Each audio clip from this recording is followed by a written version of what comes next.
हे मुनिवर नमोस्तु, हे गुरुवर नमोस्तु, हे गुरुवर नमोस्तु।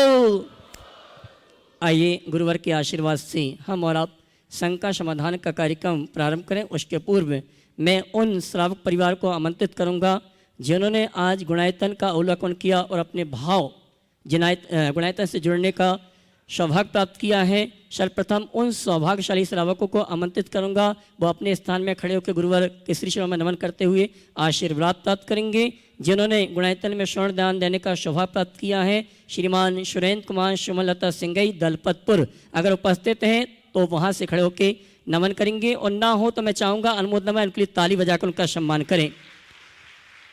गुप्त दान में इंदरगढ़ बूंदी, इनके परिवार से भी स्वर्ण आभूषण प्राप्त हुए हैं। मुकेश अनीता क्षितिज सानू जैन तलवंडी कोटा, इन्होंने भी स्वर्ण दान दिया है, इनके लिए भी जोरदार ताली बजाकर उनका सम्मान करें। निर्माण निधि के रूप में जुड़ने का जिन्होंने सौभाग्य प्राप्त किया है, श्रीमान कपूर चंद जी, श्रीमती सुधा जी, धर्मपत्नी संजीव जैन बड़ोदरा।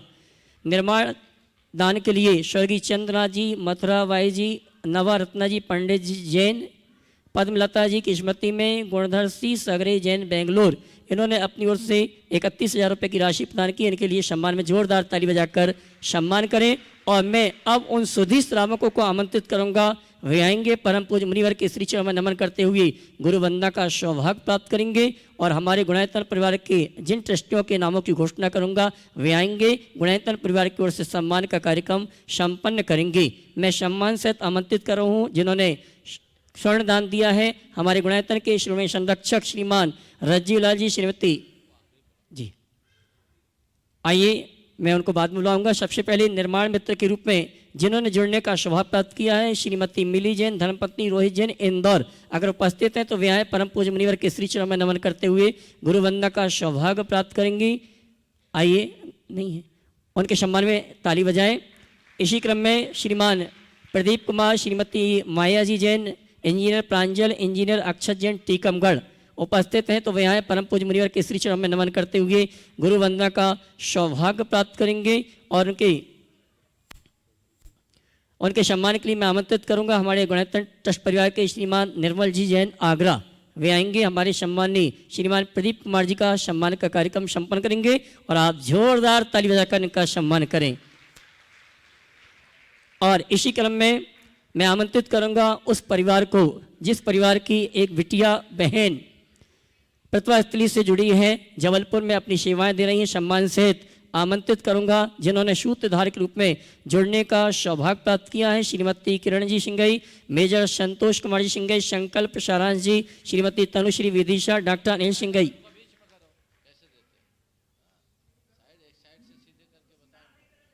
आप इस तरफ आ जाओ, आप इस तरफ आ जाओ, बस मैं विदिशा का परिवार श्रीमती किरण संतोष सिंगई जी, संकल्प जी, सारांश जी, तनु सिंगई, इन सभी को आमंत्रित करूंगा। वे आएंगे, परम पूज्य मुनिवर के श्री चरण में नमन करते हुए गुरु वंदना का सौभाग्य प्राप्त करेंगे। और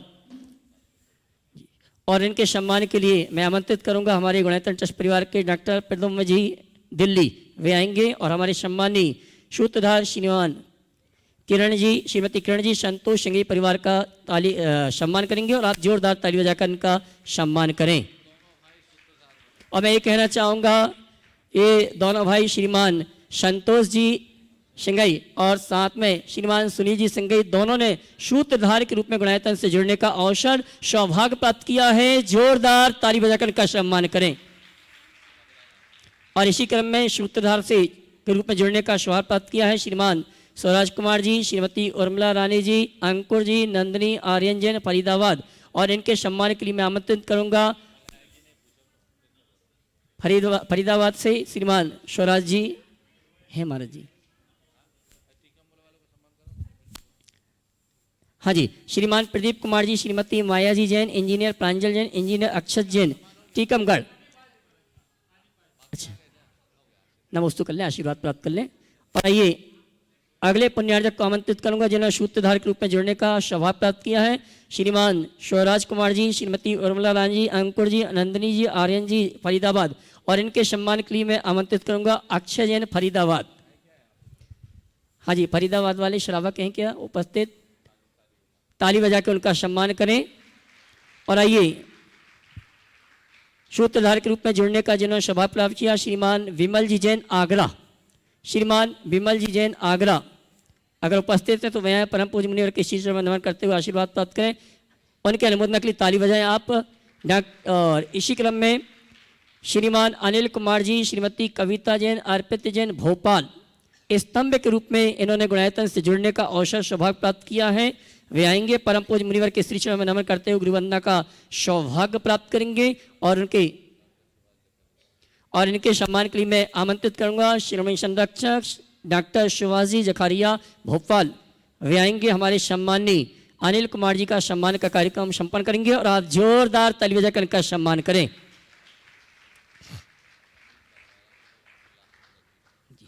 और आइए इसी क्रम में मैं उस परिवार को आमंत्रित करूंगा जिसकी बेटिया डॉक्टर बन चुकी है, बेटा भी डॉक्टरी की पढ़ाई कर रहा है।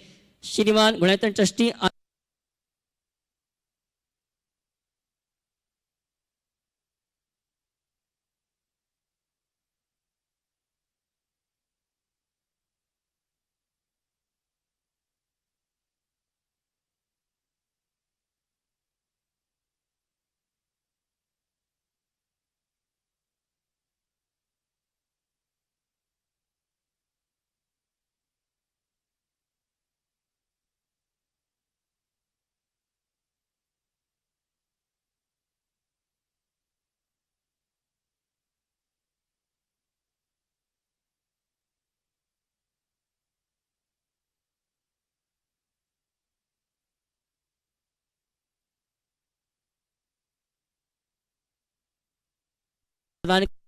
जोरदार ताली बजाकर इनका सम्मान करें। और इनके सम्मान के लिए मैं आमंत्रित करूंगा हमारे गुणायतन परिवार की मंत्री श्रीमती चंद्रकला जी पाटनी रांची और श्रीमान राकेश जी चांदीवाल आगरा गुणायतन ट्रस्टी, ये दोनों आएंगे। हमारे सम्मानित श्रीमान रज्जी लाल जी, श्रीमती सुधा जी का सम्मान का कार्यक्रम संपन्न करेंगे। और मैं चाहूंगा इस परिवार के लिए जोरदार ताली बजा का सम्मान करें। प्रातःकाल की वेला में इस परिवार को भी शांति धारा करने का अवसर प्राप्त हुआ था। और आइए सम्मान का क्रम में चलता रहेगा। श्रीमान संजय जी सिंगाई और दूसरा नाम ललित जी सिंगाई जबलपुर, जो कि हमारे श्रीमान रजी लाल जी के दामाद हैं। मैं चाहूंगा वो भी आए और हमारे गुणायतन का सम्मान स्वीकार करें और आप जोरदार ताली बजाकर इनका सम्मान करें। बंधु, प्रातःकाल की वेला में परम पूज्य मुनिवर ने संकेत दिया था, पुनः आपके लिए सूचना कि आगामी 10 दिसंबर, 11 दिसंबर, 12 दिसंबर, 13 दिसंबर का बहुत ही महत्वपूर्ण दिवस है। 4 दिवसीय कार्यक्रम होगा।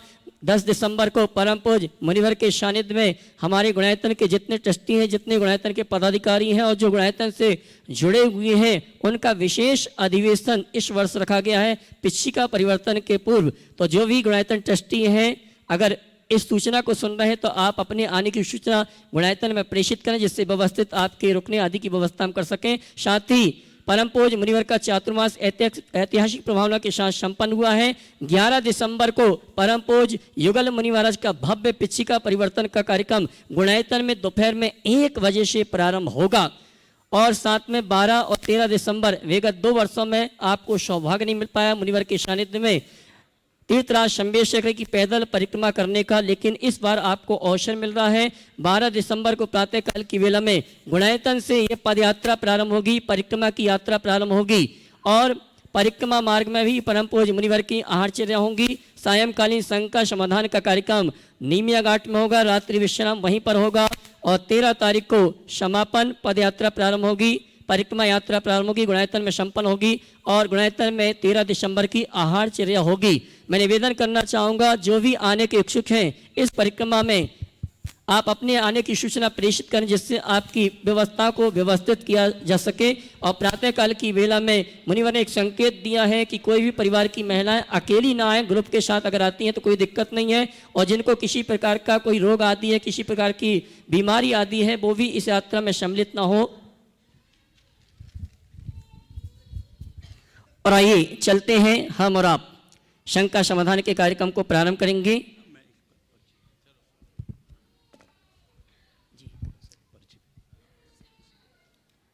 और आइए सबसे पहले मैं आमंत्रित करूंगा हमारे नैनवा यात्रा संघ के सभी यात्रियों को अपने स्थान में खड़े हो जाएंगे और उनके ग्रुप से एक प्रश्न के लिए आमंत्रित करूंगा पंडित मनीष जी शास्त्री बूंदी। जोरदार ताली बजाकर उनका सम्मान करें। प्रतिवर्ष आते इस वर्ष 600 यात्री यहाँ पर आए हैं, पूरा पंडाल खड़े हो गए सब। आइए मनीष जी प्रथम प्रश्न के लिए, और इसके पश्चात द्वितीय प्रश्न के लिए तैयार रहेंगे हमारे देना मनीष जी। और इस यात्रा के जो संयोजक हैं, उनके कमेटी के जो सदस्य हैं, उनमें से एक प्रश्न पूछने के लिए मनोज जी। पूज्य मुनि द्वय के चरणों में समस्त यात्रा परिवार मुनि चरणों में नमोस्तु निवेदित करता है। हे गुरुवर, हम सभी पुण्यशाली हैं, आपके सानिध्य में बैठकर हम सभी को तीर्थराज समेत शिखर की वंदना करने का सौभाग्य प्राप्त हो रहा है और आपकी ऐसी अनुकंपा, ऐसा आशीर्वाद हमें प्राप्त हो, ऐसी सद्बुद्धि हमें प्राप्त हो कि यात्रा संघ निरंतर चलता रहे। मेरी शंका ये है, थोड़ी व्यवहारिक शंका है पूज्य मुनिश्री। तीर्थराज वंदना पर हम लोग जाते हैं तो आजकल ऐसा ट्रेंड देखने को मिल रहा है कि हर कूट पर पुजारी लोग विराजमान होते हैं, पुजारी लोग रहते हैं और व्यक्ति दर्शन नहीं करता है, उससे पूर्व थाली लेकर के खड़े हो जाते हैं। थोड़ा सा ये देखने में अटपटा होता है और ये यदि लंबा चलेगा तो कहीं ना कहीं जो अन्य धर्मों में जो कुप्रथाएं हैं वो भी हमारे धर्म में आ जाएगी। इसके लिए थोड़ा सा मार्गदर्शन आपका। देखिए, अगर ऐसा होता है तो यात्रियों को भी सावधान होना चाहिए और इसका संबंधितों को जानकारी भी देनी चाहिए। आप तीर्थ यात्रा करें, वंदना करें और वंदना करके भगवान के आगे जो द्रव्य चढ़ाने की परिपाटी वही चढ़ाएं। अपना जो भी द्रव्य है वो गुल्लक में डालें ताकि वो इस क्षेत्र के विकास में लगे, और यही उचित होगा। आप लोग चूँकि डालने लगते हैं तो उनको आदत बन जाती है, तो उनकी गलती कम, आपकी गलती ज़्यादा है। आप दे ही नहीं तो ऐसी स्थिति क्यों बनेगी। बहुत अच्छी बात आपने रखी है। प्रत्येक यात्री को ये बात सोचना चाहिए कि मैं अपना द्रव्य कहाँ दे रहा हूँ, किसके लिए दे रहा हूँ। कर्मचारियों को कोई बख्शीश देने की बात है तो कमेटी उनका पूरा ध्यान रखे, वो होना चाहिए। और जो भी हो उसके लिए भी हर जगह कर्मचारी सहयोग पेटियाँ होती उसमें डालें ताकि वो बख्शीश सबके खाते में जाए, किसी एक में न जाए। थाली में आप न डालें, आप गुल्लक में दें। नमोस्तु गुरुदेव। यात्रा संघ की तरफ से मनोज जी को मैं आमंत्रित कर रहा हूँ, वो एक छोटी सी शंका। जल्दी और अगले प्रश्न के लिए तैयार रहेंगे श्रीमती सुनीता जी छावड़ा, अहमदाबाद। नमोस्तु गुरुवर, नमोस्तु गुरुवर। हमारी समिति हर साल 600 साढ़े 600 यात्री इस समेत शिखर तीर्थ स्थल पर लेकर आती है। हमारी शंका यह है कि हमारी समिति जो ये यात्रा लेकर आती है उसमें हमारे सदस्य एक ही वंदना कर पाते हैं इनकी व्यवस्था, तो हमें उस एक ही वंदना का भाव तो हमारे 3 वंदना के होते हैं परंतु हम एक ही वंदना कर पाते हैं, तो इसके लिए हमें देखो मार्गदर्शन करें। एक वंदना कर लेते हो बहुत अच्छा है, मैं तो कहूँ नहीं भी करो तो बहुत फायदा है। 600 की वंदना करवा लो, ये क्या कम है। हाँ, तो जो व्यवस्था से जुड़े हुए लोग हैं उन्हें इस बात का विकल्प नहीं करना चाहिए, पर जो व्यवस्थाओं का लाभ लेने वाले लोग हैं उन्हें चाहिए कि थोड़ा इनका भी सहयोग करे, खुद व्यवस्थित हो जाए ताकि ये भी दिल भर करके वंदना कर ले। और आपको ये सोचना चाहिए, तुम्हारे माध्यम से मैं उन सबको बोलना चाहूँगा जो समूह में यात्रा में आते, उन्हें ये सोचना चाहिए कि ये हमारे सहयोगी हैं, नौकर नहीं। एक कार्यक्रम लाने के लिए, एक यात्रा कराने के लिए महीनों ही लोग खपना पड़ता है, सारी तैयारियां करनी पड़ती है, व्यवस्थाएं भी होती है, और तुम लोग क्या करते हो, उसकी कमियां निकालते हो, उसको 10 बातें सुनाने लगते हो, सामने वाले का मन खराब कर देते हो। हालांकि व्यवस्थापकों की जिम्मेदारी है कि किसी प्रकार की कमी ना होने दें, पर आप लोगों की उससे बड़ी जिम्मेदारी है कि हम खुद में इतने व्यवस्थित हो जाए कि व्यवस्था का सवाल ही ना उठे, सब काम हो जाए। एक पढ़े लिखे प्रबुद्ध समाज की यही पहचान है और हमें उसी तरीके से काम करना चाहिए। चलिए महाराज जी, एक निवेदन हो रहा है कि कल हमारा यहाँ पर गुणायतन में एक शांतिनाथ मंडल विधान करवा रहे हैं समिति, तो उसके लिए आपका सानिध्य हमें चाहिए देखो और आशीर्वाद चाहिए। आशीर्वाद भी है, सानिध्य यथासंभव। चलिए आगे। ओ नमोस्तु। श्रीमती सुनीता जी छावड़ा अहमदाबाद, उसके बाद तैयार रहेंगे सुरेश कुमार जी तपोदय तीर्थ बिजोलिया। निज गुरु के गुरु बने, संतों के संत, ऐसे महान आचार्य विद्यासागर जी महाराज के चरणों में मेरा सत सत नमन, सत सत नमन। श्रेष्ठ गुरु के श्रेष्ठ शिष्य मुनि श्री प्रमाण सागर जी, मुनि श्री अरह सागर जी महाराज के चरणों में मेरा सत सत वंदन, सत सत वंदन। महाराज जी, जीवन की भागदौड़ में बहुत कुछ ऐसा था जिसे हमने जाने दिया, बाद में पता चला जो जाने दिया वही तो जीवन था, वही मूल्यवान था और वही धर्म था। अब महाराज जी ऐसा है कि अहमदाबाद समाज में अगर कोई साधु संत आते हैं तो गृहस्थी की भागदौड़ में मैं पूजा पाठ छोड़ के चौका में चली जाती हूँ। तो कई बार मुझे लगता है कि क्या मेरा पूजा छोड़कर चौका में जाना उचित है? दोनों का मूल्यांकन करें तो मतलब ये सही है कि नहीं महाराज जी? आहार दान भी पूजा है, समझ गए। आचार्य समंतभद्र महाराज ने पूजा को वैयावृत्त कहा है, आहार दान वैयावृत्त है। आचार्य कुंद ने भी वैयावृत्त को जिन भक्ति कहा है, समझ गए। और एक घटना सुनाता हूँ। कुंडलपुर से गुरुदेव का बिहार हुआ, गर्मी का समय था, लंबा बिहार हुआ। एक गांव में आए, रैपुरा गांव था, आहारचर्या को उठे। गर्मी प्रचंड थी, सन 2003 की बात है, और 2 शिफ्ट में संकाहार हुआ। अचानक चूँकि आचार्य का आना हुआ, सबको उम्मीद थी कुम्हारी में आहार होगा, आहार रैपुरा हुआ। छोटी सी समाज, 4-5 घर की, तो उतने में ही सब चौकों में आहार हुए। तो 2 शिफ्ट में साधु संतों का सबका आहार हुआ, संग बड़ा था। आहार के उपरांत 2 बजे एक ब्रह्मचारिणी बहन आई और उसने गुरुदेव से कहा, गुरुदेव आज एक बड़ी गलती हो गई। क्या? बोले आज मैंने पूजा नहीं की और अभोजन कर लिया। शुरू सुबह से चौके में घुस गए, 2 शिफ्ट में आहार करे, गर्मी भी थी, फिर मैं भी बैठ गई। जब भोजन कर लिया, आहार कर लिया, तब ख्याल आया तो मैंने पूजा ही नहीं की। गुरुदेव ने कहा था महाराज को पड़ गया था, बोले पड़ गया था। पूजन किया था, बोले किया था, बोले हो गई पूजा। समझ गए?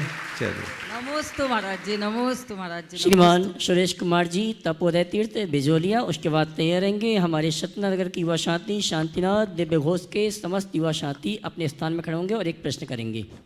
हेलो, तपोदय तीर्थ क्षेत्र बिजोलिया से श्री सुरेश कुमार जैन तपोदय तीर्थ क्षेत्र से प्रश्न कर रहा हूँ महाराज जी। मैं है कि हम किसी भी दाह संस्कार में जाते हैं और वहाँ पर बैठते दाह संस्कार होता है, जब तक तो लोगों के अंदर बातें होती हैं और उनको वैराग्य उमड़ता है। लोगों में बातें होती, उनको वैराग्य की बातें करते, वैराग्य उमड़ता है। ऐसा लगता है जैसे भी संसार छोड़ देंगे। दाह संस्कार के पश्चात जब घर आते, नहा धो के मंदिर जाते, खाना खा के फिर भूल जाते, वापिस संसार में रम जाते। ऐसा क्यों है? इसको शमशानिया बैराग कहते हैं। हमारी भाषा में इसको मसानिया बैराग बोलते हैं। हाँ, शमशानिया बैराग है, पर अब तो ये भी ख़त्म हो गया। अब तो मुझे लगता है कि शमशान में ये बातें भी नहीं होती, वहाँ तो दूसरे तरह की चर्चाएं शुरू हो जाती कि इसका वारिस कौन होगा, इसका उत्तराधिकारी कौन होगा, इसका माल किसको मिलेगा, है ना। और कई तरह के लोग सामाजिक पंचायतें भी, आपसी बातें भी वहीं कर लेते। यह मनुष्य की छिन्न होती हुई संवेदना की अभिव्यक्ति। ओम नमस्ते नमस्ते नमस्ते। हाँ, शांतिनाथ दिव्य घोष सतना के सभी युवा शांति, उसके बाद तैयार रहेंगे गुणायतन ट्रस्टी श्रीमान अनिल जी तलवाड़ा वाशवाड़ा पूरे परिवार के साथ।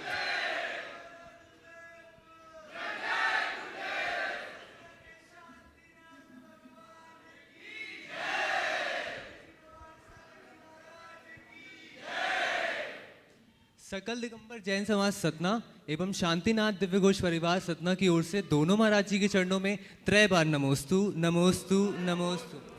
महाराज श्री, हमारा प्रश्न ये है कि धर्म प्रभावना के लिए हमें कौन सा राह चुनना चाहिए। हमारे पास दो राह है, या तो त्यागी वृत्ति साधु संत बन जाए या तो गृह श्रावक बन के रह जाए। अगर त्यागी वृत्ति और साधु संत बनेंगे तो हमको मर्यादा में रहना पड़ेगा, हमारा क्षेत्र मर्यादित रहेगा, अर्थात ना हम मोबाइल उपयोग कर पाएंगे, ना हम सोशल मीडिया का उपयोग कर पाएंगे, ना लैपटॉप, ना वीडियो कॉन्फ्रेंसिंग, जिसके जरिए हम धर्म की प्रभावना नहीं कर पाएंगे। लेकिन अगर हम गृह श्रावक बन के रहेंगे तो हम विदेश तक जा सकते हैं, विदेश में धर्म की प्रभावना कर सकते हैं, मोबाइल के थ्रू कर सकते हैं, ऑनलाइन कर सकते हैं। तो महाराज श्री, हम सब कौन सी राह चुने और उस राह में कैसे अग्रसर रहे, कृपया समाधान दीजिए। देखो, जब तक गृहस्थ हो तब तक गृहस्थ का राह की राह पकड़ो, और जब साधु बन जाओ तो साधु की राह पकड़ो। बस इतना कहूँगा, प्रभावना के लिए साधु मत बनना, साधना के लिए साधु बनना, प्रभावना अपने आप होगी।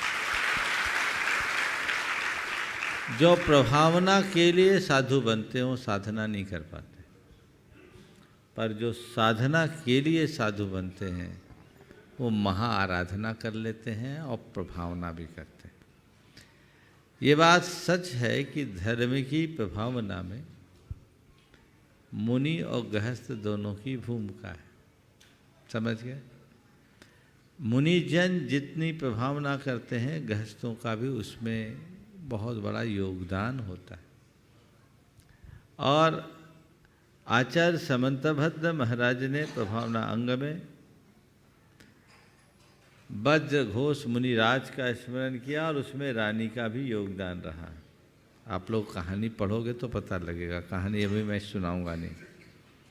तो श्रावक और साधु दोनों धर्म के प्रभावना में महत्वपूर्ण भूमिका रखते हैं। मैं ये कहूँ कि ये जिन शासन के रथ के दो पहिए हैं, एक पहिया से रथ आगे नहीं चलेगा। अब तुमने पूछा मैं क्या करूं, तो पहले श्रावक बन के प्रभावना कर लो, अंत में साधु बन के साधना कर लेना। नमस्ते महाराज श्री। बीच का रास्ता है ना। प्रभावना की ललक है तो श्रावक में सच्चा श्रावक बनो। केवल टेक्नोलॉजी का इस्तेमाल करने से प्रभावना नहीं होगी।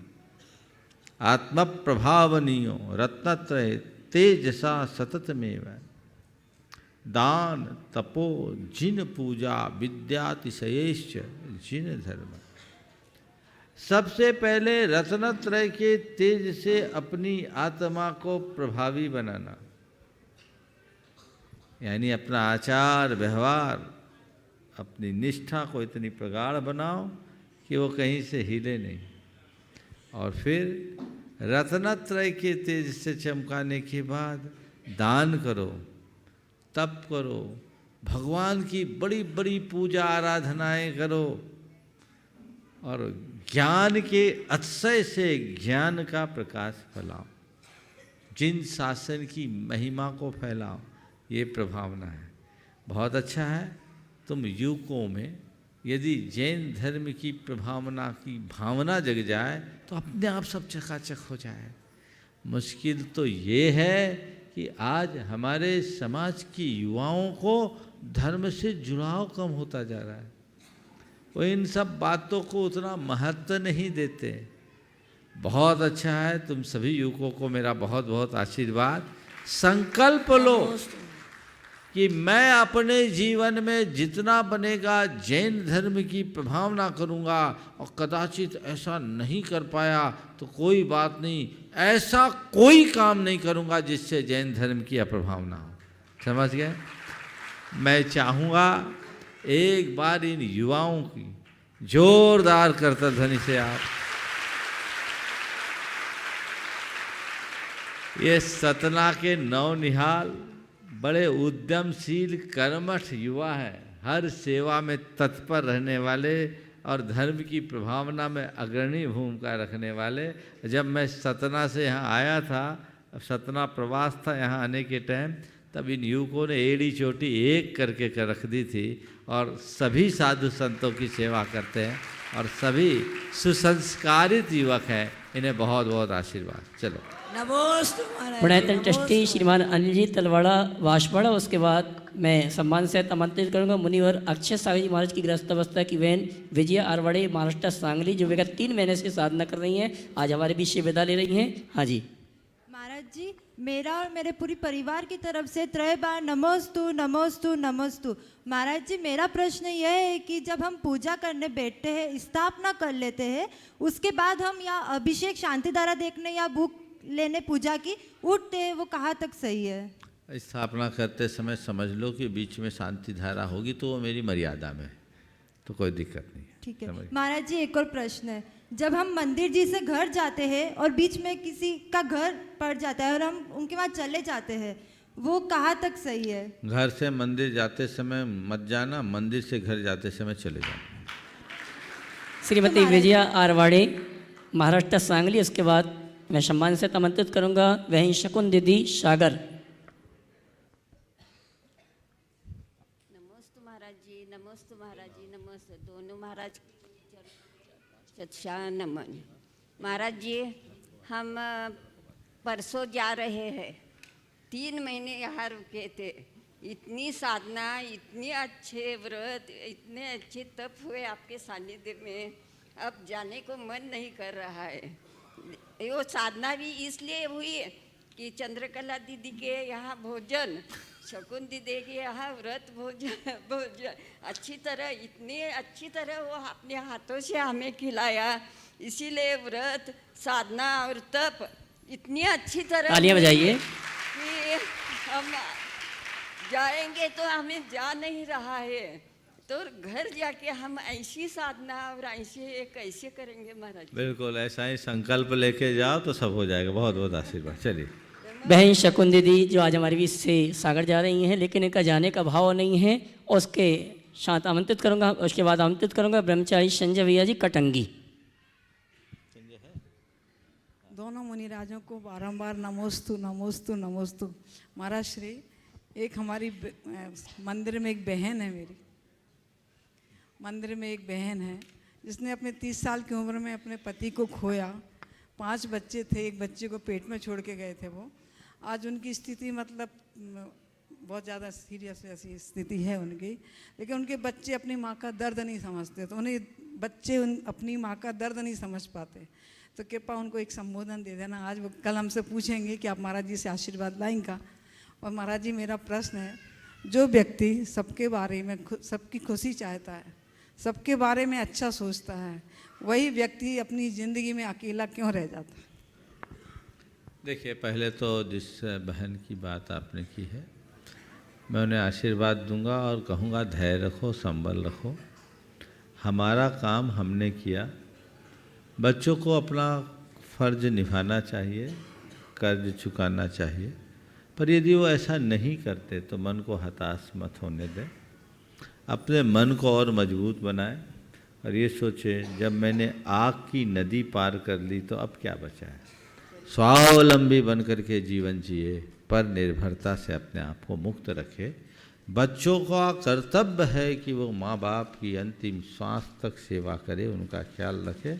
पर यदि संतान उपेक्षा करते हैं तो माँ बाप पर मुखापेक्षी ना हो, हताश ना हो, अपने आप को इतना मजबूत बनाए कि अपना रास्ता प्रशस्त कर सके। और व्रती है तो जहाँ उनका व्रत पड़े, व्रतों का निर्वाह हो, वहाँ रहने का प्रयास करें। आपने जो सवाल किया है, सबको खुश रखने की कोशिश करने वाला व्यक्ति स्वयं को अकेला महसूस क्यों करता है? देखिए, स्वयं को अकेला 2 स्तर पर महसूस किया जाता है। कि वे लोग जिनको औरों से अपेक्षा होती है और उसकी पूर्ति नहीं होती, और दूसरे वे लोग जिन्हें किसी की अपेक्षा या ज़रूरत नहीं होती। जो लोग औरों से अपेक्षा रखते हैं वे सदैव दुखी होते हैं, क्योंकि आज तक कोई किसी की अपेक्षा पूरी नहीं कर पाया। नहीं करता ये बात मैं नहीं कहता, नहीं कर सकता ये बात सही है और समझना चाहिए। पर हम लोग परमुखापेक्षी हैं, हमेशा औरों से हम खुशियाँ चाहते हैं।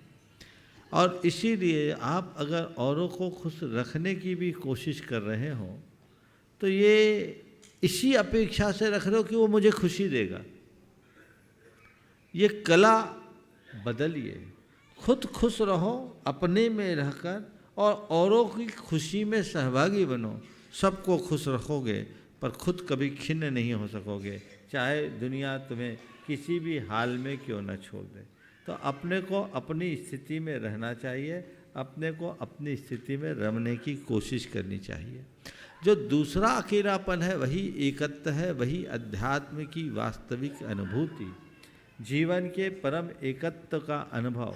कोई किसी का साथ नहीं देता ये शिकायत की भाषा है, कोई किसी का साथ दे नहीं सकता ये यथार्थ का बोध है। उस यथार्थ बोध को समझकर चले और जीवन का पथ पे चले। नमस्ते महाराज। ब्रह्मचारी संजय भैया जी कटंगी, उसके बाद सम्मान सहित आवाज़ दूंगा बहन सुषमा दी सागर तसली जबलपुर, उनके सभी भाइयों को, श्रीमान संतोष कुमार जी और श्रीमान सुनील कुमार जी पूरे परिवार के साथ एक प्रश्न के लिए।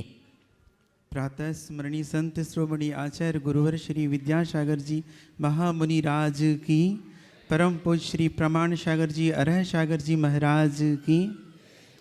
महाराज श्री जी 10 अगस्त को कुंडलपुर में मेरी माँ का संलेखना पूर्वक समाधि मरण हुआ, जिसमें सिद्धार्थ भैया के माध्यम से आपका प्रतिदिन आशीर्वाद आता था। उसका ये फल हुआ कि 14 दिन उन्होंने निर्जल उपवास के साथ अपनी इस काय का विसर्जन किया है। महाराज जी, महाराज जी मेरी ये शंका है, परसों का जो आचार्य पदारोहण था, आचार्य श्री जी प्रति अपनी उम्र पार करते जा रहे हैं और उम्र के बढ़ते हुए इस पड़ाव पर उनका तप, उनका त्याग, उनकी तपस्या, उनकी यश कीर्ति, लोगों का उनके प्रति आकर्षण बढ़ता चला जा रहा है। इसका क्या कारण है? क्या तीर्थंकर पूर्व अवस्था में इसी तरह का पुण्य लेकर आते थे जिस तरह का पुण्य हमारे अपने आचार्य जी लेकर आए हैं? महाराज देखिए, पहले तो मैं चाहूँगा ब्रह्मचारी संजय भाई का जोरदार अभिनंदन कीजिए। एक व्रती ब्रह्मचारी होने के साथ साथ इन्होंने अपनी माता जी की जिस तरीके से सेवा की है बहुत दुर्लभ है। और मैं ये कहूँगा, एक सीख लो कि तुम्हारा अव्रती बेटा तुम्हारा उद्धार नहीं करेगा, कोई त्यागी व्रती ही तुम्हारे जीवन का कल्याण कर सकेगा। इसलिए त्याग तप के मार्ग में कोई जाता है तो रुकावट मत बनना, उसे आगे बढ़ाने की कोशिश करना ताकि तुम्हारी कोख कृतार्थ हो सके और तुम्हारे कुल का गौरव बढ़ सके। अब जो सवाल किया है परम पूज्य गुरुदेव के संदर्भ में, सवाल तो परसों ही आना था पर इनका नंबर नहीं आ पाया। जो जो गुरुदेव की उम्र बढ़ रही है उनका तप, उनका तेज बढ़ रहा है, लोगों का आकर्षण भी बढ़ रहा है। शरीर अपना काम कर रहा है पर शारीरिक शिथिलता के बावजूद वे अपने मनोबल से बहुत कुछ कर रहे हैं। आपका सवाल है क्या वे तीर्थंकरत्व की ओर बढ़ रहे हैं? देखिए, मैं तो एक ही बात जानता हूँ, वर्तमान में गुरुदेव के पूर्ण प्रताप का काल है। समझ गए? सूरज उगता है और मध्याह्न तक चढ़कर ढलता है, पर त्यागी तपस्वी का सूर्य कभी ढलता नहीं, चढ़ता जाता है। जो जो उम्र बढ़ती है, शरीर भले शिथिल हो, उनका तप, त्याग और तेज उत्तरोत्तर बढ़ता है। यही संयम और तप का महत्व है। वो उत्तरोत्तर बढ़ेगा और जब किसी का प्रताप और तेज बढ़ेगा तो आकर्षण भी स्वाभाविक रूप से बढ़ेगा। वे अपने आप को तपा रहे हैं, खपा रहे हैं। सोना है, सोना को तो जितना तपाओगे उतना निखरेगा। तो वो तप अपने शरीर से नहीं कर रहे हैं, तप उनकी चेतना कर रही है जो सदाबहार है। उसका प्रभाव उत्तरोत्तर बढ़ रहा है। शरीर तो बाहर का चोला है और साधना का एक बाह्य आलम्बन, और वे जो कुछ भी कर रहे हैं शरीर से ऊपर उठकर कर रहे हैं। हम तो ये भावना भाए कि उनकी उत्तरोत्तर ऐसी तपोवृद्धि हो और वे उस तपोवृद्धि के साथ अपने तप का कुछ प्रसाद समाज को बांटते रहे, जिससे धर्म की, संस्कृति की, समाज की और राष्ट्र की सेवा होते रहे, उद्धार होते रहे। ये उनकी कृपा है। हम भावना भाएं कि वे अपने तप त्याग में ऐसे ही निरत रहते हुए आगे बढ़े और उनका शारीरिक स्वास्थ्य भी इतना अनुकूल बन जाए कि आने वाले कई शताब्दियों तक हमें उनकी छाया मिलती रहे, ऐसी भावना भाएं। आपने पूछा क्या वे भावी तीर्थंकर की ओर बढ़ रहे हैं। देखो, ऐसी घोषणा तो मैं नहीं करूँगा, पर आपने पूछा तीर्थंकरत्व की ओर बढ़ रहे हैं, तो मैं कहूँगा वो तीर्थंकरों के मार्ग को सार्थक कर रहे हैं और जीवन को धन्य बनाए। बहन सुषमादी सागर पथवसली जबलपुर और उनके साथ श्रीमान संतोष जी, सुनील जी, विदिशा, पूरा परिवार एक साथ आ जावे। उसके बाद मैं आमंत्रित करूंगा सम्मान सहित अगले प्रश्न के लिए श्रीमणी संरक्षक डॉक्टर सुभाष जखारिया, भोपाल।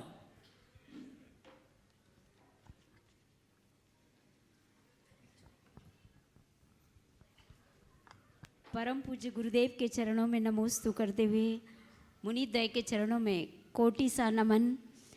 प्रतिभा स्थली की सभी बहनों की ओर से और सभी छात्राओं की ओर से नमोस्तु। सभी छुल्लक जी महाराज जी की ओर से नमोस्तु। महाराज जी, ये प्रथम अवसर है कि आपके सानिध्य में जो अमूल्य क्षण मिले और विधान का भी ये प्रथम अवसर है। वास्तव में शब्दों में अभिव्यक्ति करना ऐसा लग रहा है जैसे कवि कुलगुरु कालिदास की रघुवंशम में मंदः कवि यशा प्रार्थी गमिष्याम उपहास्यताम प्रांशु लभ्ये फले लोभात उद्बाहुर्य वामना। एक मंद बुद्धि बालक यदि कवि के यश को पाना चाहे तो एक छोटे से बालक को बहुत लंबे वृक्ष की से फल पाने की तरह वह हंसी का पात्र बनता है। ऐसे ही वास्तव में महाराज जी इतने लंबे समय के बाद हम सम्मेद शिखर पावन भूमि पर आए और आपका इतना वात्सल्य, इतना आपकी अनुकंपा, सभी के ऊपर आपकी प्रति क्षण बरसती रहती है।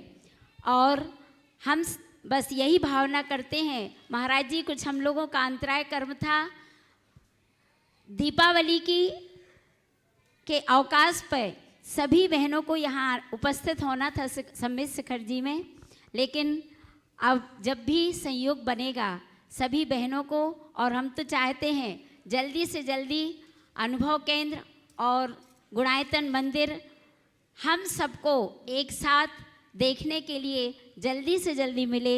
इन्हीं भावनाओं के साथ हम सब प्रतिभा स्थली परिवार की ओर से नमोस्तु करते हैं महाराज जी, और हम सबको जल्दी से जल्दी आपके चरणों का सानिध्य प्राप्त हो।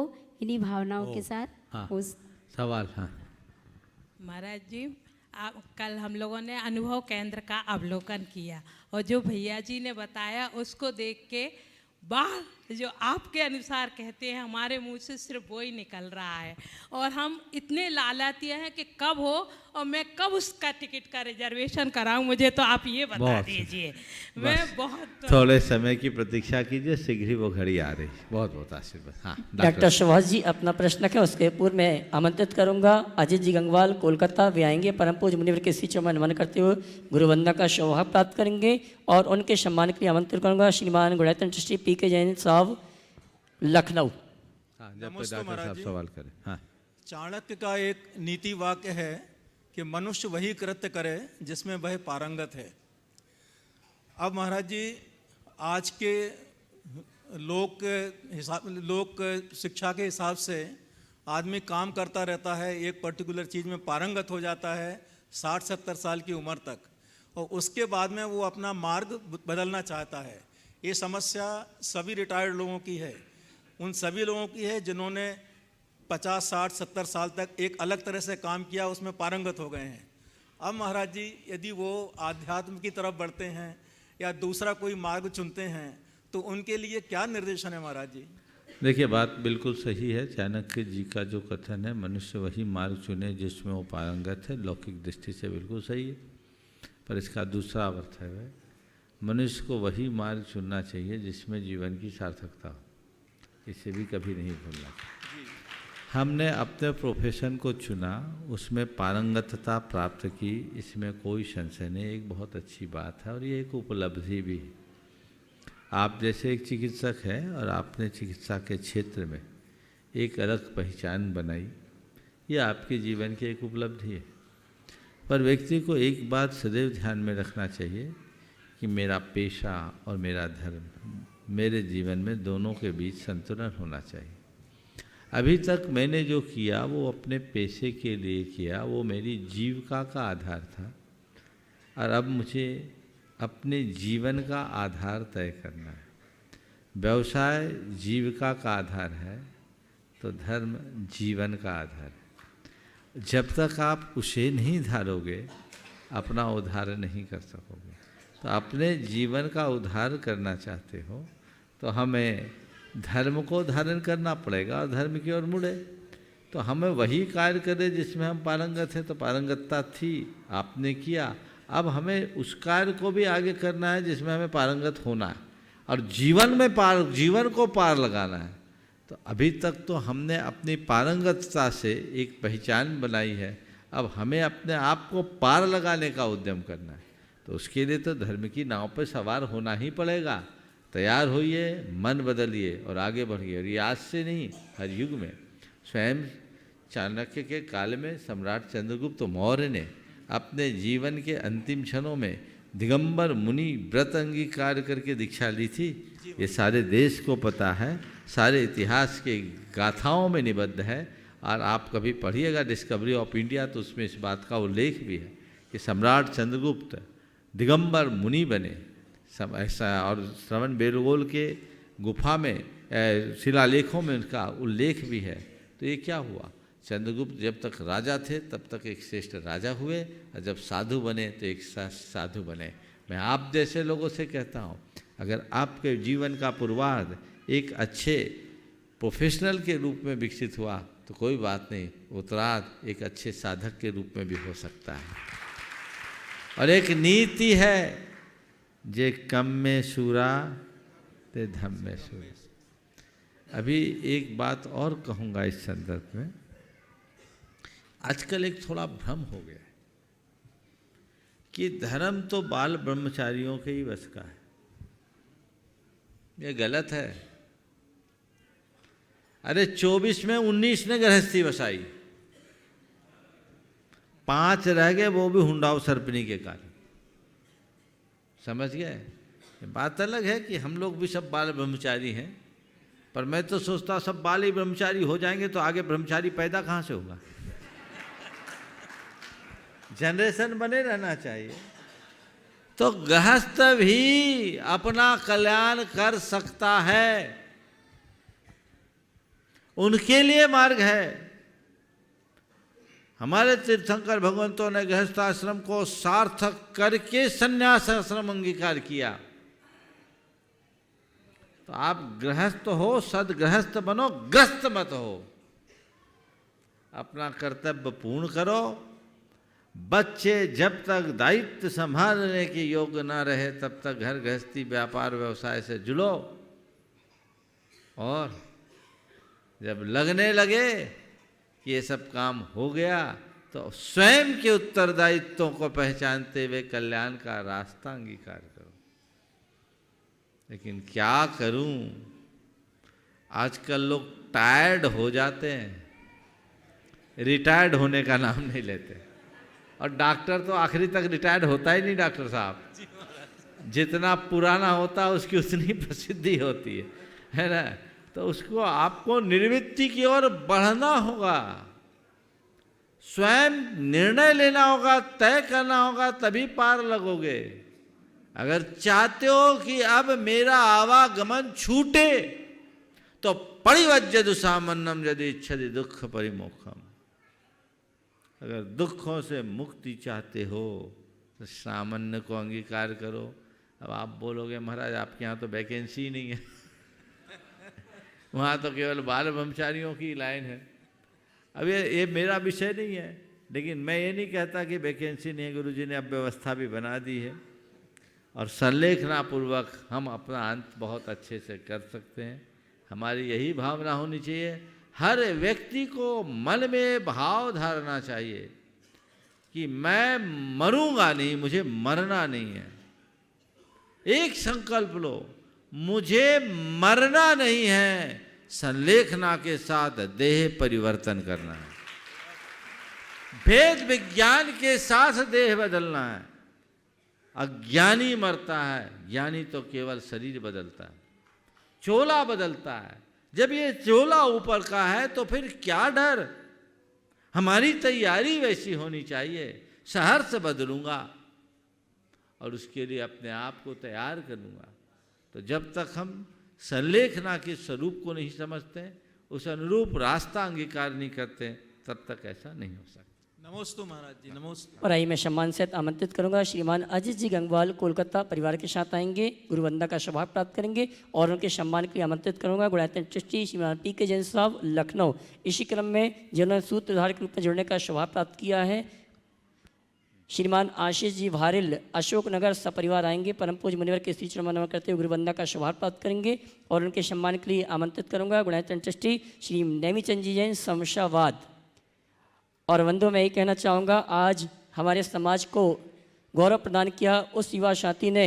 जब भी आप यहाँ पर आते हैं, चातुर्मास का जो पांडाल मंडप देखते हैं या विधान का मंडप देखते हैं, उसकी डिजाइन करने का अगर सौभाग्य किसी को प्राप्त होता है तो हमारे शिरोमणि संरक्षक श्रीमान प्रेमचंद जी, श्रीमती संध्या जी, सागर उपकार परिवार, उनका जो बेटा है गौरव जैन, जिन्हें आज भारत सरकार की ओर से सर्वश्रेष्ठ डिजाइन स्टूडियो का अवार्ड मिला है। जोरदार ताली बजाकर उस युवा साथी के लिए ताली बजाएं। हाँ जी, हाँ, एक अजीत जी कुछ बोलेंगे। भैया माइक देना अजीत जी के लिए। अजीत जी कुछ बोले, उसके पूर्व में अभी एक वाक्य जरूर कहूँगा। अभी जिस गौरव भाई की चर्चा हुई, बहुत प्रतिभा संपन्न युवा है, प्रेमचंद जी का सुपुत्र, और आज मुझे सुनकर के बहुत अच्छा लगा कि उनकी कंपनी को बेस्ट डिजाइन ऑफ इंडिया का अवार्ड आज मिला। इससे पहले द ग्रेट डिजाइन इंडिया पत्रिका के मुख पृष्ठ पर उसको काफ़ी अच्छा कवरेज मिला था। वो प्रोडक्ट डिजाइनर है, हमारी समाज की प्रतिभा है। थोड़े उम्र में उसने ये पहचान बनाई है और मेरा उसे आशीर्वाद है, बचपन से जुड़ा हुआ है, ऐसे ही आगे बढ़ता रहे। अब अजीत जी जो एक बहुत अच्छे इंटीरियर डिजाइनर है, आर्किटेक्ट है, अपनी बात कहेंगे। नमस्ते गुरुदेव। अद्भुत प्रगति हुआ, देखने लायक।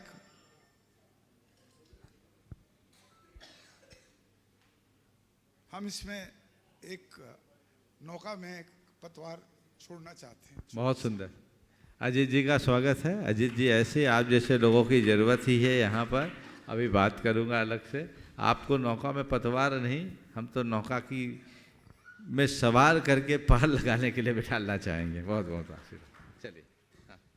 श्रीमान आशीष जी भारेल अशोकनगर जो गुणायतन से सूत्र के रूप में जुड़ने का अवसर जिन्होंने प्राप्त किया, अगर उपस्थित हैं तो वे आएँ और उनके सम्मान के लिए मैं आमंत्रित करूँगा गुणायतन श्रीमान नेमीचंद जी शमशाबाद।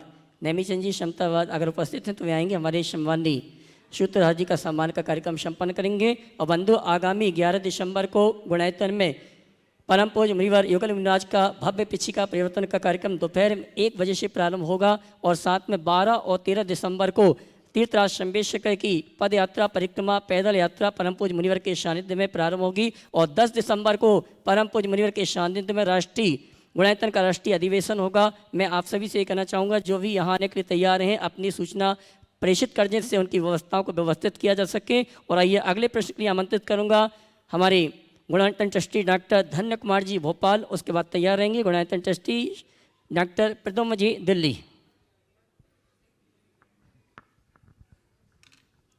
ओ बोलिए। हे गुरुदेव, मुनिराज युगल के चरणों में मेरा त्रैवार नमोस्तु नमोस्तु नमोस्तु। कहते हैं कि श्रावक को कुछ भी सुनने या कार्य करने के पहले अपनी शुद्धि अशुद्धि का विचार करते रहना चाहिए। ये शुद्धि अशुद्धि के बारे में कृपया विस्तृत मार्गदर्शन देवें कि हम कब सुने कब नहीं सुने, को कैसे वस्त्रों में करें, कैसे उसमें करें और आदि। देखिए, शुद्धि अशुद्धि का विवेक तो व्यक्ति को रखना ही चाहिए। अपनी शारीरिक और मानसिक दोनों प्रकार की शुद्धि होनी चाहिए, समझ गए। और पवित्रता हर प्रकार से होनी चाहिए। आजकल कई लोग इन बातों को नहीं मानते। आप एक डॉक्टर हो, एक बार की बात है, एक डॉक्टर भाई आहार देने के लिए आ गए और जो धोती पहने थे उसमें 1760 सलवटें हो गई। हाँ, मैंने उनसे आहार नहीं लिया।